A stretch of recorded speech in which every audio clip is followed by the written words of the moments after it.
À l'émission Le Touche-à-Tout ce soir, j'ai le plaisir de recevoir à mes côtés deux amis.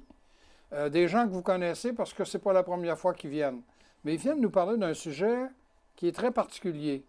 J'ai le plaisir d'avoir à mes côtés Marie-Claude Gagné, qui est la directrice d'Homme à Homme, qui loge ici au centre communautaire, et un autre qui travaille aussi au centre communautaire, mais pour un autre organisme, Catara.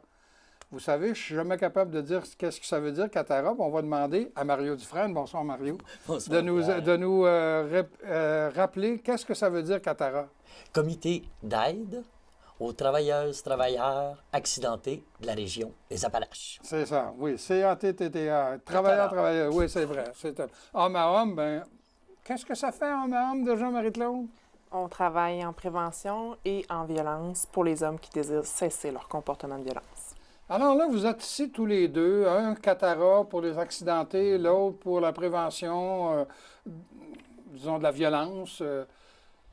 Puis là, vous venez me parler d'une campagne de sensibilisation au harcèlement psychologique. Vous avez lancé ça à la fin janvier, hein? Est-ce que c'est une campagne provinciale, ça, ou... Je vais te laisser la parole.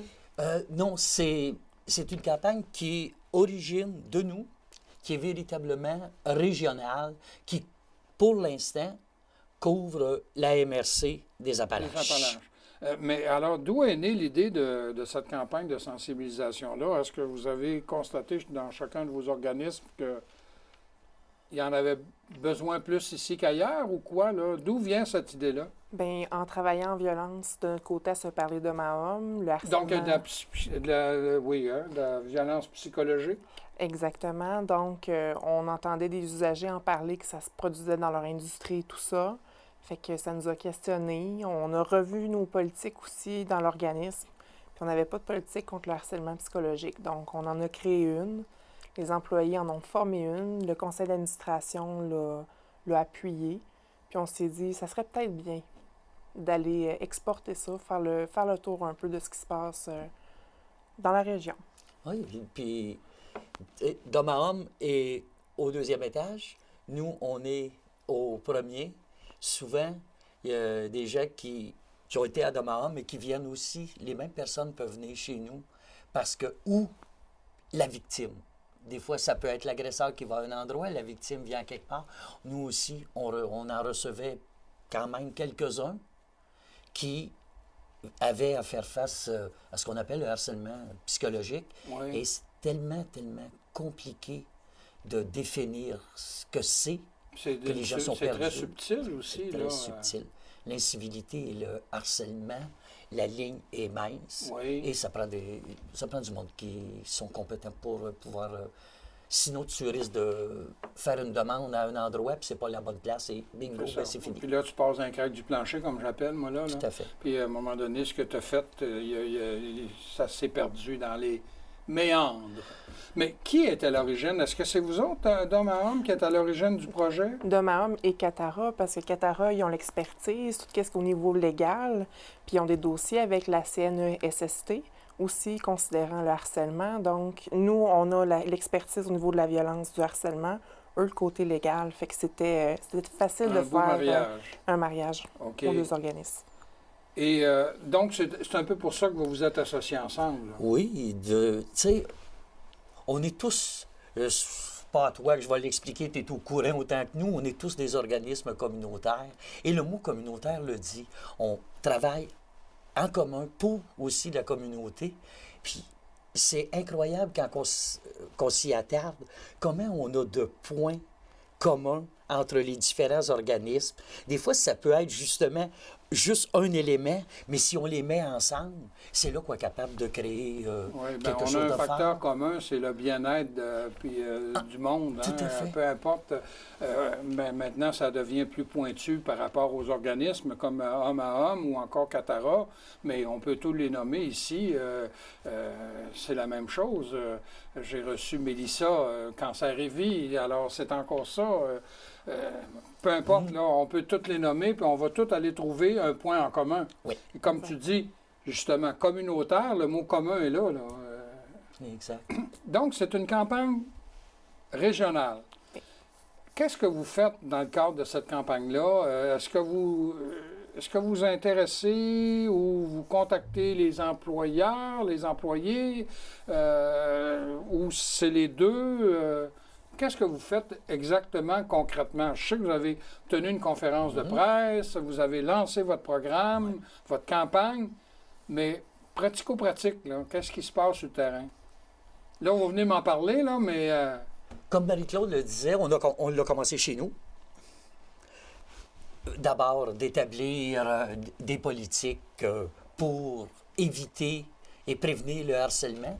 À partir de ça, maintenant, on va essayer d'aller en industrie, mais d'aller aussi dans les institutions et les groupes communautaires, bien sûr, parce qu'on n'est pas à l'abri non plus, même si on est un groupe communautaire. Il peut avoir aussi des phénomènes de harcèlement. Donc, ce qu'on veut, c'est mettre en place la sensibilisation et la prévention. Et, bon, là, on a créé du matériel, des affiches, aussi un carton qui va être remis à chaque employé qui explique c'est quoi véritablement le harcèlement. Tu sais, un coup que tu le sais, tu peux pas dire, ben là, justement, je le savais pas, là. Là, tu l'as en main. Fait qu'on va donner aussi des trucs aux gens pour comment administrer ça dans leur propre entreprise, leur propre organisme. Parce que, bon, si tu as 100 employés puis tu en as 2, c'est sûr que ça ne se gère pas de la même façon. Et non, pas tout à fait. Hein? Mais ça se gère. Et c'est ça qu'on a travaillé ensuite, nos 2 organismes avec. Ça fait au-delà d'un an qu'on travaille là-dessus. Ah oui, ça c'est pas venu au monde d'un champignon. Non. Puis c'est ça, là, c'est sûr que l'urgence, elle a été là, à cause de tout ce qui sort dans les médias, le harcèlement sexuel, harcèlement psychologique, c'est ensemble, là. Fait qu'on s'est dit, wow, il y a péril dans la demeure, donc on le sort immédiatement, tu sais, il y a une urgence. Mais ça n'a rien à voir avec le fait là, du phénomène moi aussi, puis tout ça, là. C'était amorcé, vous autres. Tu dis que ça fait 1 an, là, c'est pas le fruit du hasard. Peut-être que les événements qui se sont déroulés un peu avant les fêtes vous a peut-être... Ça a précipité la sortie. Mais c'était déjà enclenché, là. Ça n'a rien à voir. C'est le hasard qui fait que... Exact. Donc, vous êtes des devins, quoi? Vous aviez vu venir ça? Comment? Bien, on est avec la clientèle vulnérable. Oui. Nous, c'est notre pain quotidien. Que ce soit à Domahom ou à Catara, nous, c'est relevé quasiment chaque semaine, là. Oui. Le harcèlement psychologique en milieu de travail. Puis, quand tu rencontres justement quelqu'un qui le vit, wow! Tu te dis, hey, ça passe. Pas de bon sens. À un moment donné, les gens, puis c'est là qu'on rattache aussi avec le phénomène de la violence conjugale ou des choses de même. La victime se sent coupable, se sent gênée, n'ose plus affronter ses collègues parce que c'est de sa faute. S'il est harcelé. Et tout ça, et là, tu as tout l'engrenage qui fait que de victime, tu passes à responsable de ta situation. Et puis là, ce que ça débouche bien souvent, malheureusement, c'est que la personne quitte son emploi. Et tu sais ce qui arrive quand on quitte notre emploi? Chômage, là, on oublie ça, là. Tu ne peux plus quitter ton emploi volontairement. Tu n'as pas porté plainte, tu n'as rien fait pour le harcèlement. Et là, tu te ramasses devant rien, un mur, puis ils te disent, ben écoute, si tu étais victime de harcèlement, comment ça se fait que tu ne l'as pas dit? Oui. Puis de toute façon, la plupart du temps, c'est ça, tu ne le diras pas. Fait que c'est ça aussi. Ça veut dire qu'il y a des gens qui subissent du harcèlement sans être capables de dire que c'est du harcèlement. Et puis j'imagine, toi, d'homme à homme, là, tu dois l'avoir entendu, cette phrase qui est inadmissible, mais on doit l'entendre. Ben oui, mais elle m'a provoqué. Hein, un homme violent, pour justifier le fait qu'il a frappé sa femme, ben oui, mais elle avait juste à ne pas me provoquer. C'est sûr qu'il peut avoir une déresponsabilisation. Puis une déresponsabilisation, ça va autant chez la clientèle. Si nous, les intervenants, on est victimes, ça peut être notre clientèle qui vont commencer un harcèlement. Des fois, ça peut être la structure, l'organisation qui est mise en place, qui fait du harcèlement psychologique envers l'employé. L'employé quitte le travail en congé maladie, en burn-out, revient, ça retourne tout dans la même patente. Fait que c'est tous les coûts sociaux qui sont associés à ça. Fait qu'on trouvait ça important là, de mettre ça de l'avant, là. Puis donner des outils clés en main pour ces gens-là à une structure pour être en mesure de le reconnaître en premier que c'est du harcèlement, puis après ça, le dénoncer. Mais vous autres, j'imagine que vous n'êtes pas là comme organisme. S'il y a quelqu'un qui nous écoute qui dit « Moi, je suis victime de harcèlement, je le sais, je vais aller les voir pour qu'ils m'aident à faire la dénonciation. » Oui. Vous le faites, ça? Catara, oui. Ah, Catara, Parce oui. que le harcèlement psychologique fait partie de la loi sur les normes, l'équité du travail.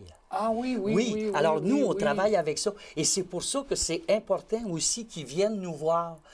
Parce que, justement, pour ne pas mélanger ça avec la Charte des droits et puis que ça se perde des femmes du plancher, comme tu faisais allusion tantôt. Tu sais. Ouais. Oui, oui, oui, on est là absolument pour ça.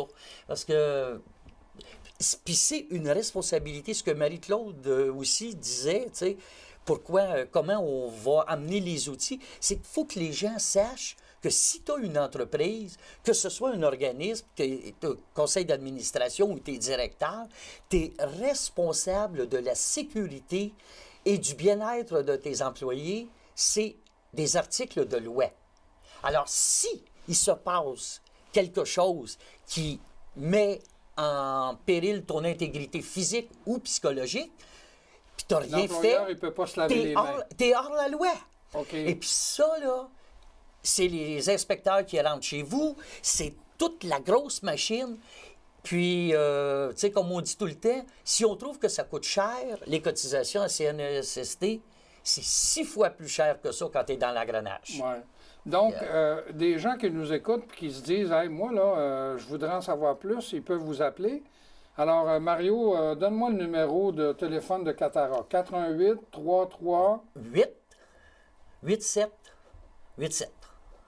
338 87 87 dans le 88.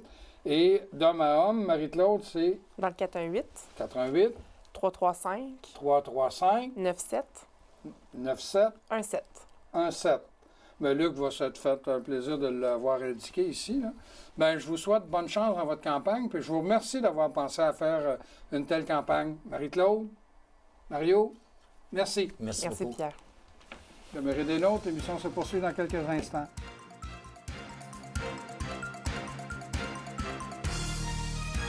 De retour à l'émission? Non, vous rêvez pas, vous allez voir, c'est Mario Dufresne qui reste avec moi.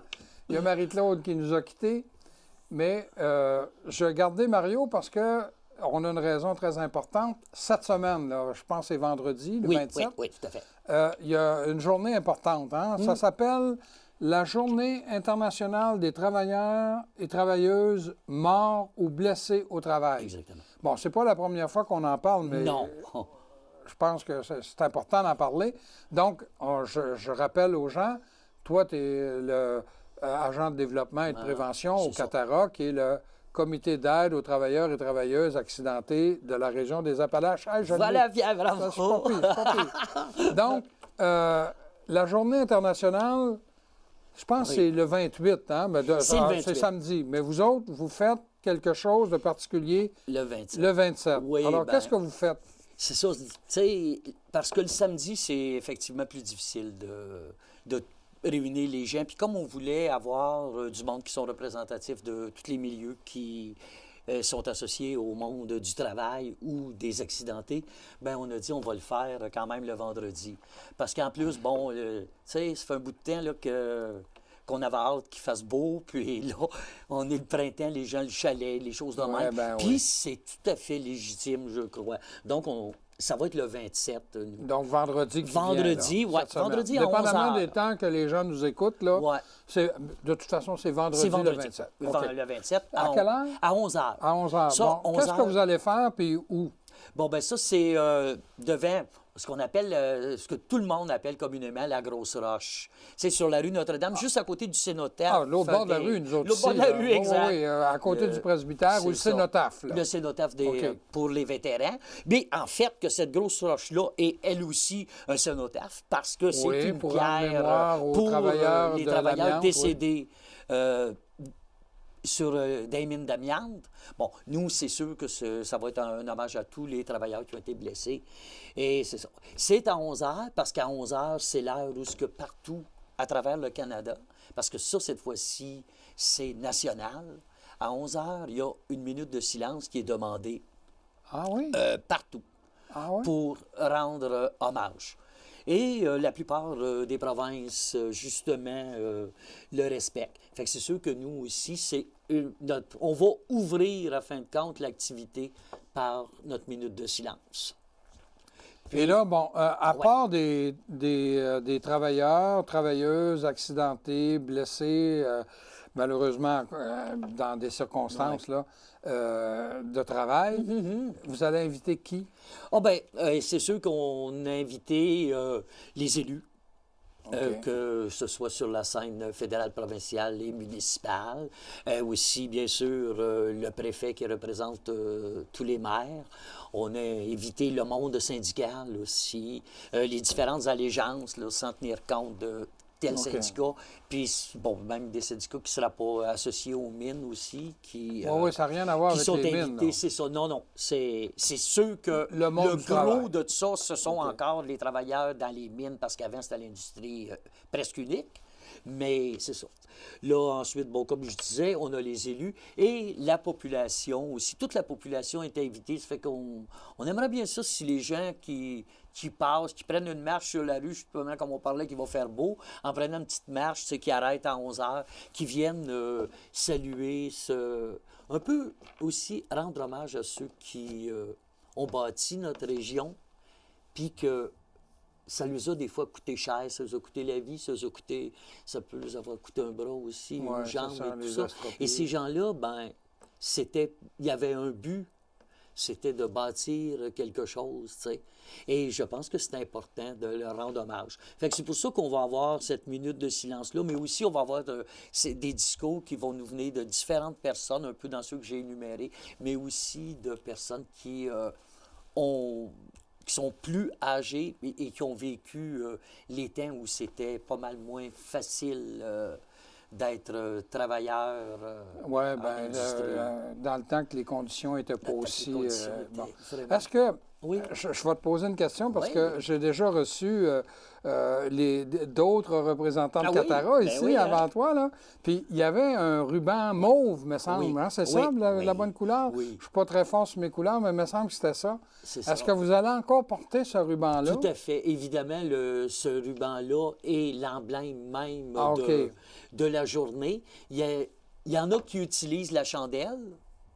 Certains endroits, ça va être la chandelle. Chez nous, on utilise le ruban. C'est vraiment ce qui est national aussi, là, d'utiliser un ruban.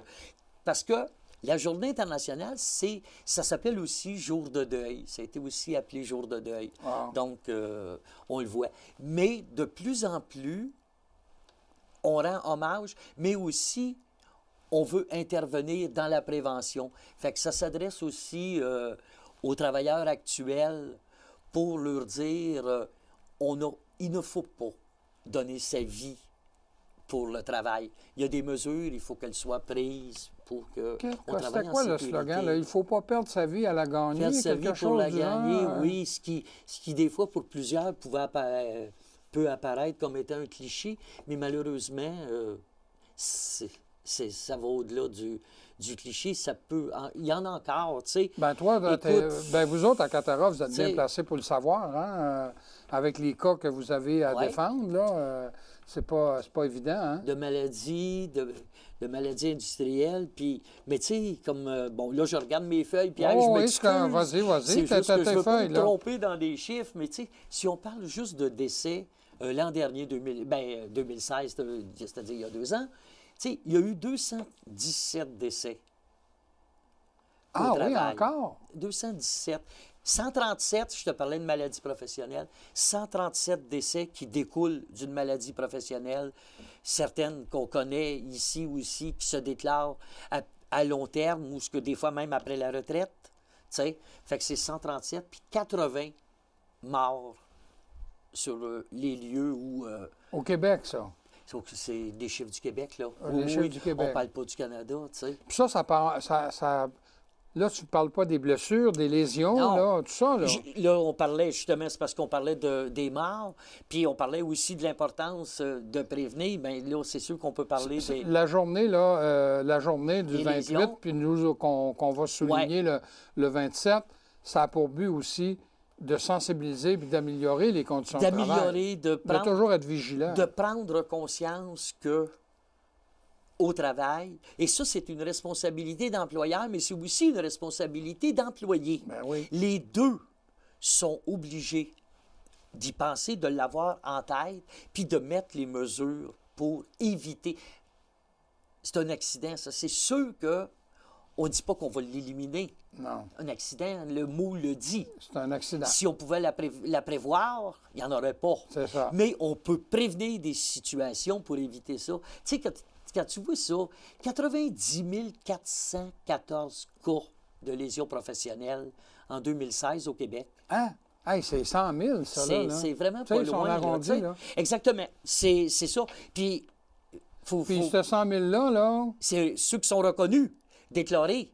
Des gens qui ne vont pas déclarer qui ont eu un accident de travail ou des choses de même ne sont pas donc ça, comptabilisés. c'est un minimum, là. Ça peut être plus élevé que ça. C'est du moins ce que tout le monde dise. C'est que les chiffres sont même en deçà de la réalité. Et pourtant, il y a eu une amélioration. Fait que, tu sais, mais ça veut dire qu'il y a encore du chemin à faire.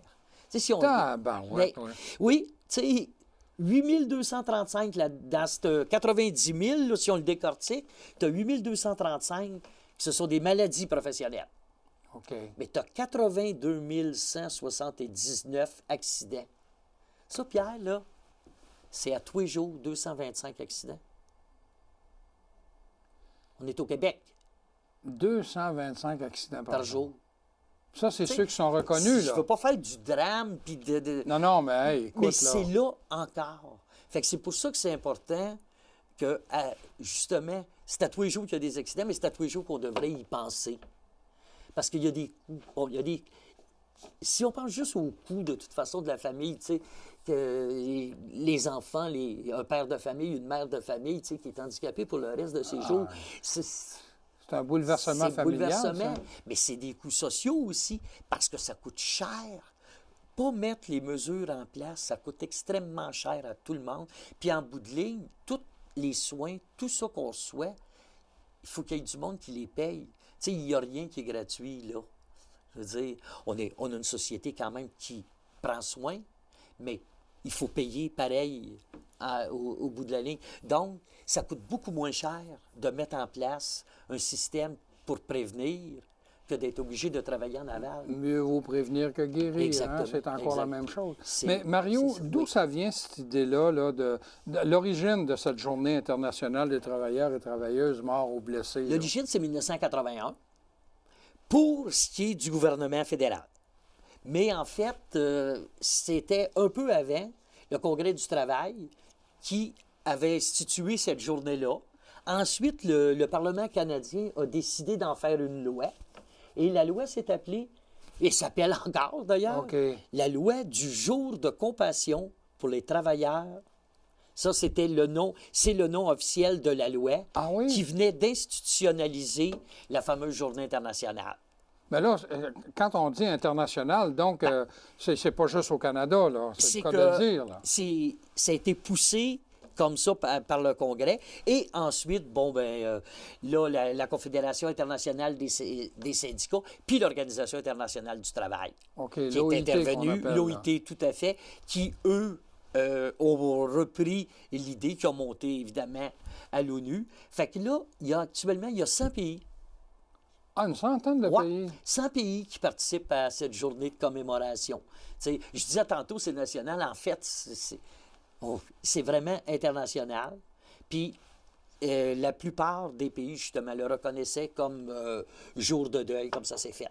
Puis au Québec, ben en 2010, l'Assemblée nationale fait un vote, décret pour instituer aussi ce jour La commémoratif. commémoration. Ah oui? Et ça m'amène à dire, nous, ce qu'on souhaite beaucoup aussi, oui, que les gens se ramassent avec nous et viennent se recueillir auprès de la Roche et des travailleurs qui vont être présents, mais aussi, c'est qu'on demande à tous les édifices qui sont gouvernementaux, qui ont un drapeau, Ah, que ce soit le de drapeau du Notre-Dame, je Canada, suppose? du Québec, les drapeaux municipaux, pour vendredi, qu'ils soient en berne jusqu'à lundi.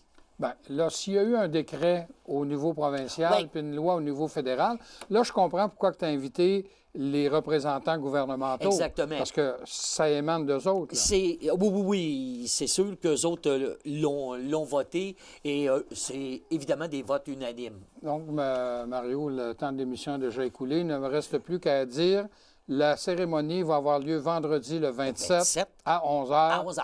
au Cénotaphe, au Exactement. coin de Saint-Alphonse et Notre-Dame. Saint-Alphonse-Notre-Dame, oui. Merci beaucoup, Mario. Merci beaucoup, Pierre. Je vous invite à nous revenir la semaine prochaine.